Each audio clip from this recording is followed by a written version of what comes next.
changes he's making to the system. Face the State starts right after the break.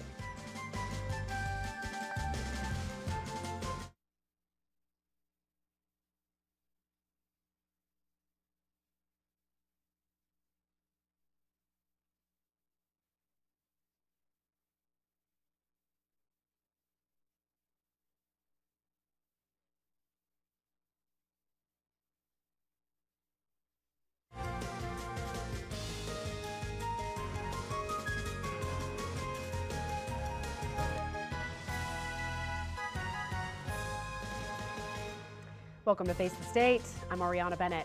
Thank you for joining us. When it comes to crimes of the last few years, we've seen opioid-related problems go from a little-known issue to a major priority for health officials, law enforcement, and politicians. So, where does the issue stand now here at home? And is it as bad as it sounds? The Washoe County District Attorney Chris Hicks is here now to talk about that. Chris, thank you so much for coming on the show. Thanks for having me. Okay, so I heard you speak about opioids and opioid-related crimes recently. We're certainly hearing about this all the time at the local level, even at the national level. So is it as big of an issue as it's kind of appearing to be? Well, it's a huge issue. There's no way around that.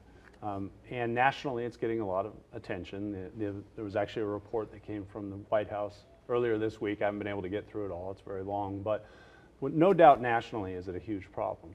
And it's a problem here in Washoe County. What I was referring to when you heard me before is I get a little concerned when a national level of a problem gets so much attention because I don't want some of the other important problems we have to get overlooked. Right. Now, so without a doubt, it's a problem here in Washoe County, and we need to take it seriously. But we don't want to get in a situation where we're putting so many resources towards one isolated problem that nationally is a problem, and we're not focusing on some of our local problems as well. Fair enough. So what types of issues are you seeing that are stemming from opioid abuse? Well, you know, it affects it can affect anybody. You know, we see teenagers, young adults getting hooked on it, and that's very problematic. But we see it also with elderly and middle-aged. So it goes across all spectrums. And it's a very real addiction, and once those pills are gone, we often see, especially with our youth, them turning to heroin. Right. And that's a world that you just don't want to see anybody getting into, particularly young adults. It's a big problem. Absolutely. So, you know, these people get arrested, the case ends up on your desk, and I imagine you're in a tough situation because on top of dealing with the crime, there's an underlying addiction that is also a problem. So how do you handle that situation? Well, you know, one of the things I did right when I started as district attorney is starting a specialty court team within my office. And when I say specialty court, I refer to our diversion courts in our jurisdictions. And those are designed for people that have drug problems or people that have alcohol problems or people that are veterans. They're courts where low-level offenders, who are not really serious crimes, can go in and try to fix those addiction problems. And if they can avoid serious convictions. And so I thought it was important that we had district attorneys in there as well. That's really the best practice throughout the country. And so we now staff all the specialty courts in Washoe County with a district attorney, and it's working very well. And so that is an effort on our part to hopefully rehabilitate somebody, get them back on the right path before they become a hardened criminal and really a drain on the system for years to come. Right, and I imagine that someone who's suffering from an addiction is going to have to detox and rehab, and I can't imagine that prison is the best place to do that. No, of course it's not. Now, the reality is that saying, you can bring a horse to water, you can't make him drink. You can only throw so many resources at someone to try to help them get back on track. And unfortunately, sometimes there's failures. And when you get to that stage, you know, what are you to do? And the simple truth is if someone cannot fix their addiction and they're committing crimes in our community and they don't want to get fixed, then we have to put them in prison. Right. And we do that. So if you were to have everything you wanted in this situation, what would be the best case scenario for you? What's the perfect system you'd like to put into place to deal with opioid related issues? Well, education. And I think that that's what's important about the national rhetoric about it. The discussion about it is everybody's hearing about it. And if we can educate our youth to not get involved in it, that's the most important thing. Yeah. We're going to continue to work with our specialty courts and hopefully try to give people a chance to fix themselves, and hopefully that will make a difference. It is. I can say this team we've created, it's been 2 years now, and it is making a difference in our community. Okay. Now, other than opioids, what other types of crimes are you seeing? Are there any, major increases or trends? What's keeping you busy? Well, when I was elected, I kind of spread some of my general philosophies as a prosecutor to all my now prosecutors that were working for me, and that was, I don't want, when it comes to repeat offenders, habitual criminals, or when it comes to violent crimes against women or children or against anybody, frankly, we're not going to mess around with these people. Let's stick it to them because they've earned it. And so we've really done that. We've really begun to take those kind of crimes seriously. And so the trends I'm seeing as far as jury trials we're doing out of my office are violent crimes, devastating DUI cases where people are injured or even killed, crimes against children. We've had some tremendous successes there. And so those are the trends I'm seeing as far as what's occupying, I guess, the most amount of our time. Now, we still have all the other crimes that come through the office. It's very diverse. There's so many different crimes. Would you say there are more violent crimes being committed now than there were in the past, or is it that we just hear about them more? Well, I believe you're hearing about them more. I think that another thing that we've really worked for in my office is public exposure to what we do.